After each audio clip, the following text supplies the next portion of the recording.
Bismillahirrahmanirrahim. Assalamualaikum warahmatullahi wabarakatuh. Alhamdulillahirabbil alamin. Wassalatu wassalamu ala asyrafil anbiya'i wal mursalin wa ala alihi washabihi ajmain. Syukur puji kita serahkan kepada Allah Subhanahu wa taala. Salawat dan salam untuk Nabi kita Muhammad sallallahu alaihi wasallam.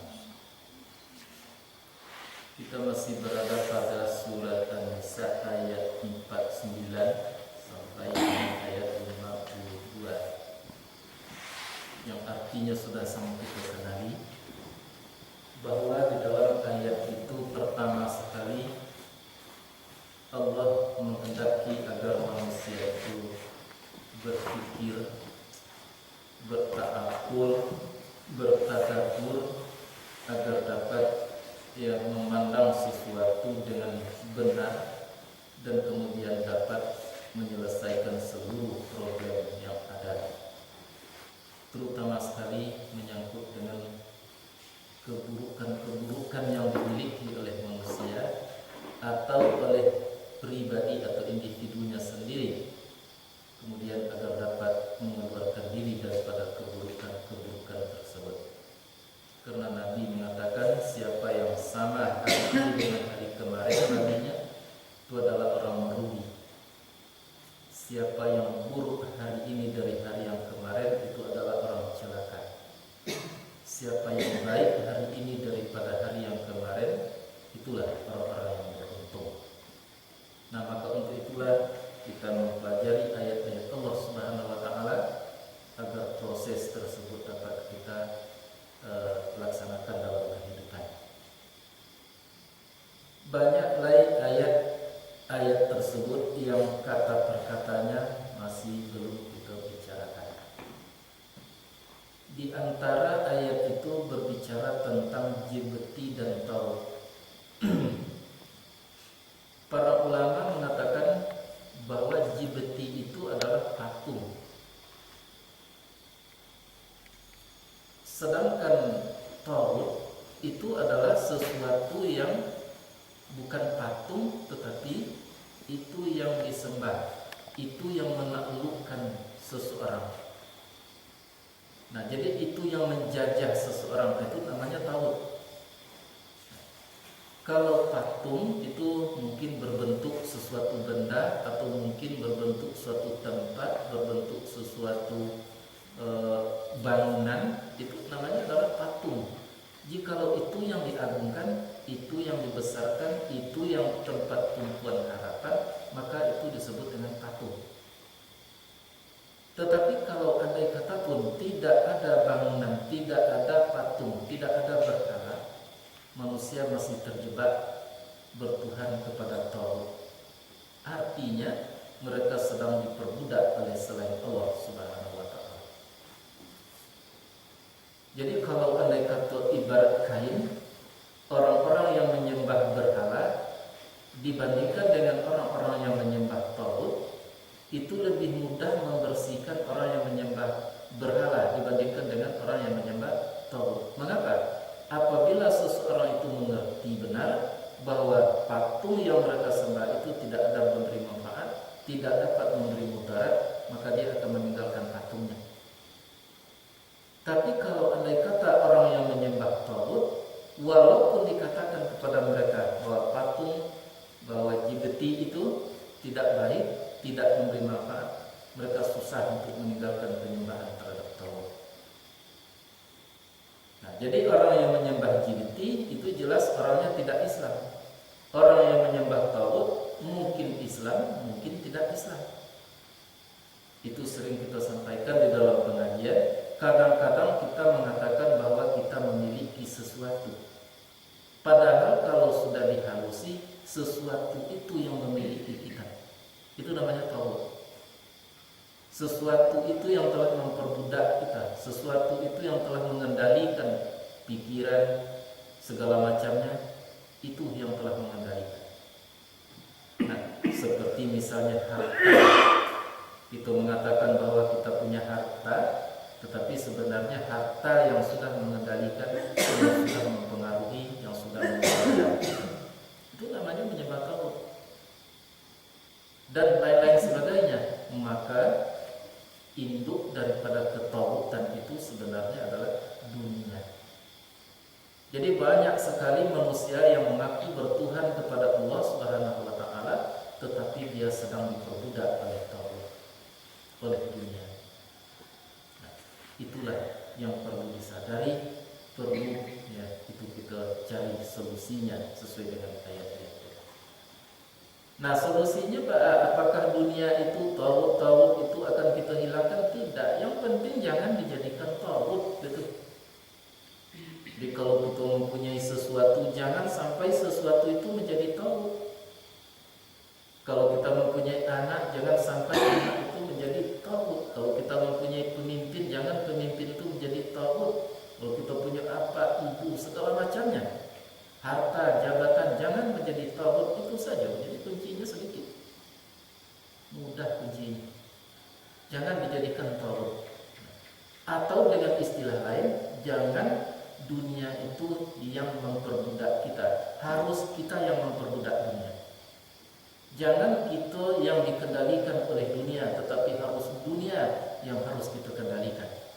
Sekecil apapun dunia yang kita miliki, sebesar apapun dunia yang kita miliki, jangan sampai kita yang dikendalikannya, tetapi harus kita mengendalikannya.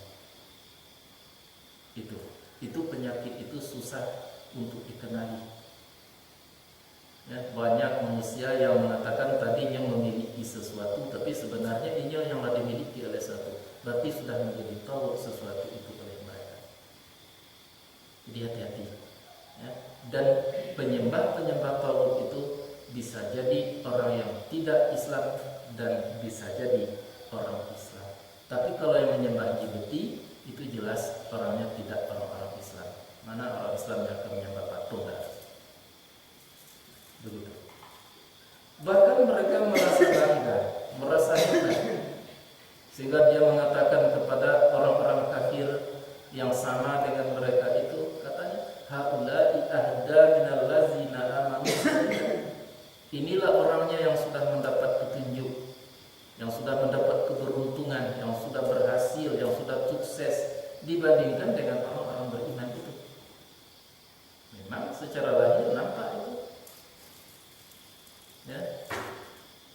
Keberuntungannya itu terlihat dengan nyata, tetapi substansi dari keberuntungan itu tidak pernah terpikir oleh mereka. Keberuntungan yang sebenarnya itu adalah kebahagiaan, ketentraman, kedamaian. Tapi apabila seorang mendapatkan sesuatu tak tercapai kedamaian dan kebahagiaan, itu bukan sukses namanya. Ya. Kalau tidak dibawanya kepada Allah oleh sesuatu itu, tidak dia yang memperbudak sesuatu, itu bukan sukses. Dulu pernah contohkan seperti seorang petani, taruhlah yang mempunyai kebun lado, ya, kemudian berhasil, banyak dapat hasilnya, lalu dia mengatakan sukses, sebetulnya belum sukses itu. Ya, mungkin saja disebut gagal kalau dipandang dengan hakikat Islam. Apabila hasil taninya itu tidak membawanya kepada kebenaran Allah, sebanyak apapun dia mendapatkan hasil itu adalah orang gagal. Tapi kalaupun sedikit mereka menerima atau mendapatkan hasil pertanian, tapi dibawanya dekat kepada Allah, semakin terasa keagungan Allah, semakin nyata kekuasaan Allah Subhanahu wa taala, itulah orang yang berhasil. Tapi di dunia selalu keduanya itu dijadikan sebagai patokan. Orang yang banyak mendapatkan sesuatu disebut berhasil. Orang yang tidak banyak mendapatkan sesuatu disebut gagal. Itu adalah ketertipuan yang terjadi dalam kehidupan. Contoh saja seperti Su'labah itu, apakah berhasil? Tidak. Mengapa? Walaupun begitu banyak yang dia miliki, tapi dia diperbudak menjadi tagut yang dimilikinya itu. Jadi, apakah tidak memperhatikan engkau kepada orang-orang yang utul nasiban minal kitab, ya yu'minuna bil jibti wat taghut. Mereka beriman kepada jibti dan percaya kepada taghut. Bahkan mereka katakan kepada inilah orang yang mendapat benar-benar dapat petunjuk dibandingkan dengan orang-orang beriman itu. Itu kekeliruan yang terjadi dalam kehidupan manusia.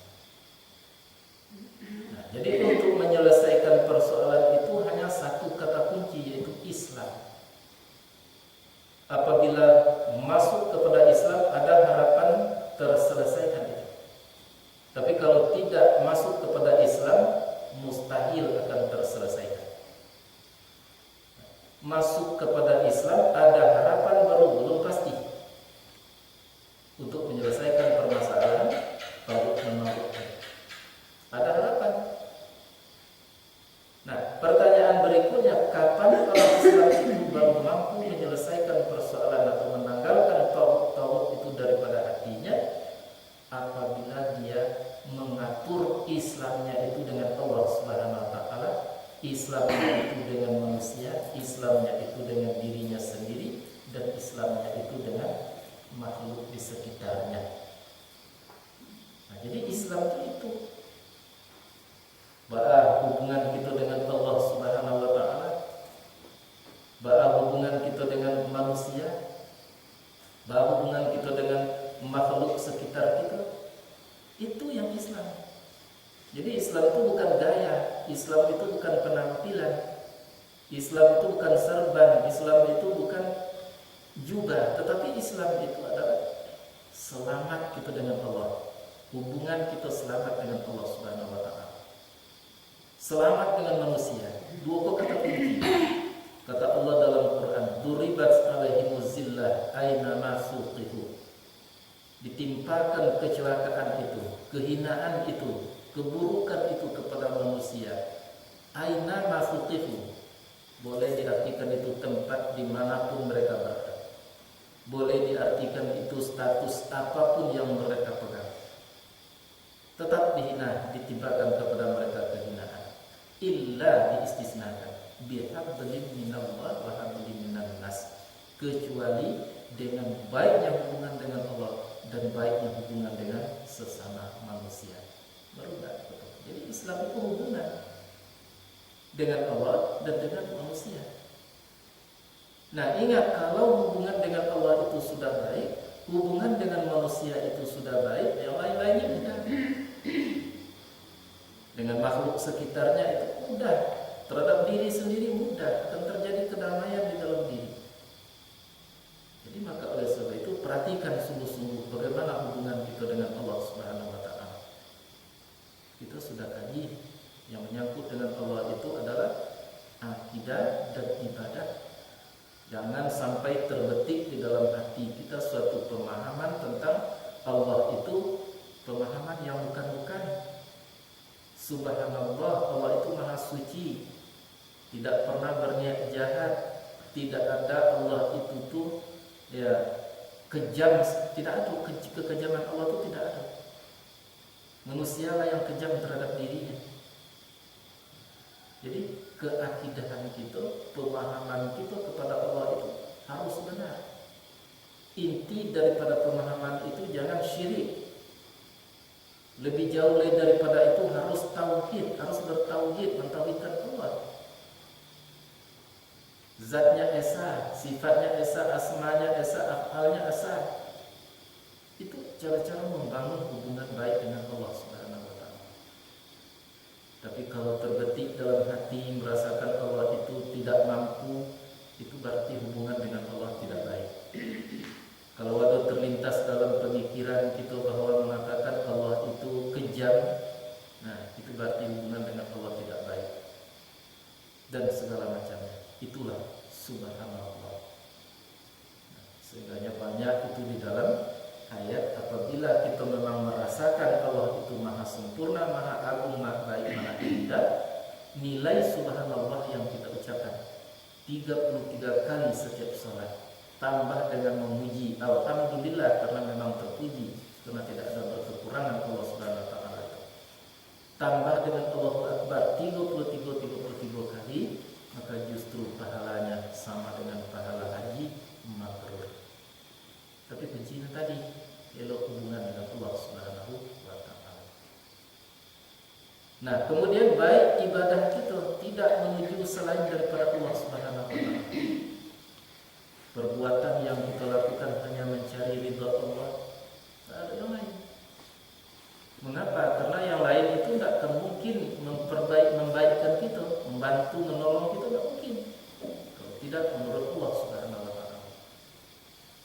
Dan juga banyak ibadah-ibadah yang tersimpan, bukan menuju kepada Allah Subhanahu wa taala, tapi menuju kepada selain Allah Subhanahu wa taala.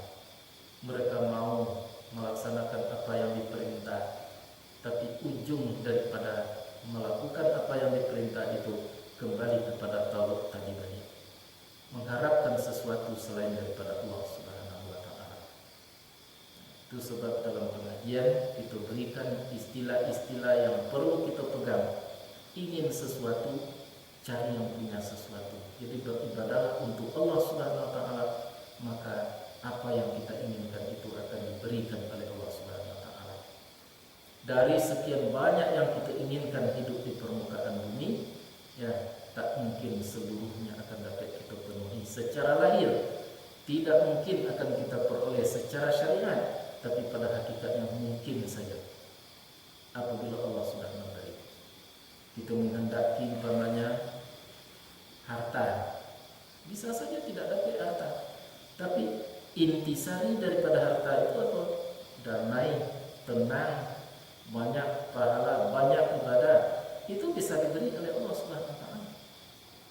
Nah, jadi maka oleh sebab itu tidak mungkin seluruh yang kita inginkan itu akan dapat kita capai dalam kehidupan di permukaan bumi. Karena keinginan itu kan semakin bertambah, tak pernah berkurang. Dari hari ke hari, dari bulan ke bulan, dari tahun ke tahun, lebih-lebih zaman kini ke dunia maju. Semakin maju dunia, semakin banyak yang kita inginkan. Dapat itu ada, dapat itu ada, dapat itu lain pula ada. Begitu kehidupan di dunia tadi. Mungkinkah itu akan dapat? Tak mungkin. Akan dapat dipenuhi seluruh yang kita inginkan, tak mungkin. Maka dalam batang kaji itu dah sebutkan elok-elok, ya, mencari ke rumah tangga banyak berkalai namilun sudah itu dua mati nanti kita kembali itu ke rumah tangga kita sendiri. Waktu orang menyelesaikan kita, mensolatkan kita, nanti kita akan tahu tuh keadaan rumah tangga kita sendiri. Banyak yang belum selesai, berkalai saja yang kita tinggal. Nah, dipandang anak cucu banyak muka dan belum sampai. Memang takkan pernah sampai. Ya, mengapa? Karena segala sesuatu itu tidak akan pernah berkurang, bertambah terus menerus. Keinginan bertambah, dunia tadi bertambah, bila itu akan selesai. Jadi maka oleh sebab itu, baikkan hubungan dengan Allah, baikkan ibadah kepada Allah Subhanahu wa taala. Nah, baru perhitungannya kepada manusia. Kadang-kadang kan begitu. Salat indah, tapi hubungan dia manusia dibangun juga tuh mustahil itu, tak mungkin.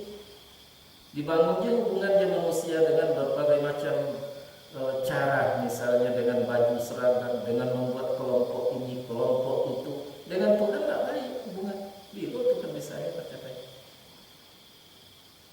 Jadi hablum minallah kunci, baru dapat hablum minannas tercapai. Dan hablum minallah saja tanpa hablum minannas tidak laku. Hablum minannas saja dibuat hubungan tadi dengan berbagai macam komitmen, dengan berbagai macam cara misalnya. Tapi dengan Allah tidak baik, tidak jago laku.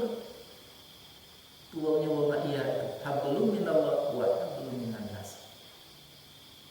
Jadi duribat alaihimuz zillah aina masuqifu. Manusia akan tetap ditimpakan kepada mereka itu kehinaan. Dimanapun mereka berada, jadi apapun mereka, kecuali orang-orang yang berpegang teguh dengan tali Allah dan dengan tali manusia. Dengan Allah Subhanahu wa taala akidah dan ibadah. Dengan manusia itu disebut muamalah. Terselesaikan dua, diri akan menjadi aman. Mana akan aman? Tidak ada permusuhan, tidak ada sakit hati. Kita akan tolong menolong, kita akan bantu membantu sesakit sepadi. Seciok bayam, sedanciang bak besi, di mana juga mereka datang kegelisahan. Maka tidak aman kehidupan kan itu. Dicalik ke kiri banyak yang tidak sesuai dia itu. Calik ke kanan banyak yang menyakiti kita. Nah, dalam masyarakat banyak yang membenci, itulah yang membuat tidak senang hati. Benci membenci itu. Tapi lain orang-orang yang dapat mengurus dirinya seperti yang tadi, dia tidak akan merasakan itu.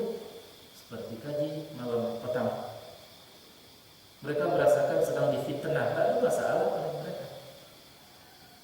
Itulah kehidupan kita hari ini, mencacik, tuding menuding dan segala macam. Dan hal itu tidak terjadi dalam lingkungan orang-orang tertentu. Bahkan kalau kita lihat ini kelompok-kelompok agama sedang asik untuk caci menyaki, salah menyalahkan, nah batal membatalkan, sehingga banyak kita lihat di internet itu bagaimana perdebatan antara yang satu dengan yang lain, perdebatan yang tak akan pernah putus-putusnya, yang tak akan pernah berakhir. Itu kita harus takutkan. Nah, jadi Islam itu adalah hubungan dengan Allah dalam bentuk akidah, ibadah, hubungan dengan manusia dalam bentuk muamalah. Akhirnya tercapailah kestabilan dunia. Nah, dalam diri pribadi akan timbul ketenangan, kebahagiaan sebagai substansi daripada Islam itu sendiri. Nah, kembali kepada pokok persoalan, jangan bicara akan dapat menyelesaikan hidup ini dengan baik sebelum Islam terbangun pada setiap pribadi. Untuk membangun Islam pada diri pribadi, secepatnya harus kembali kepada Al-Quran dan Sunnah yang dijadikan referensi, buku-buku, kitab-kitab, bukan buku, bukan kitab, tetapi adalah Al-Quran Karim. Buku dan kitab adalah referensi, pedoman untuk menjelaskan atau untuk mengambil hikmah